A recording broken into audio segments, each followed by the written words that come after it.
ni nani atakaye tuvingishia lile jiwe kwenye ule mlango wa kaburi? Ni kweli kunahitajika kuwa na watu kwenye maisha, lakini si kila kitu watu wanaweza kukifanya.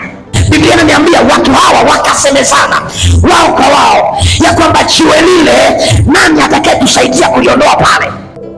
Jiwe ni kizuizi, kimekaa kuzuia watu wasifanikiwe malengo yao. Jiwe ni kizuizi cha ndoto zako. Jiwe ni kizuizi cha malengo ulionayo. Kuna tatizo uko nalo kwenye maisha yako, linahitaji msaada. Nani atakusaidia?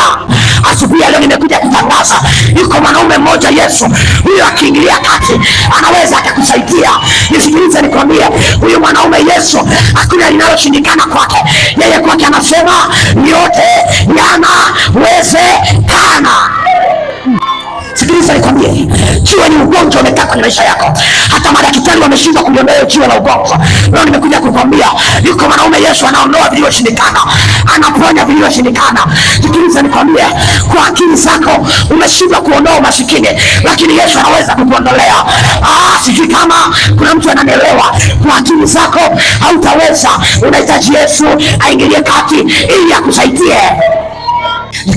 Ni kweli Mungu anafanya mambo yote, lakini kuna moja Mungu hawezi kuifanya. Yeye hawezi kujiabudu, anataka sisi ndio tumwabudu yeye. Ndio maana tuko kwenye ibada, tumekuja kumwabudu yeye. Hakuna asiye mwanadamu ataacha kulitaja jina la Bwana.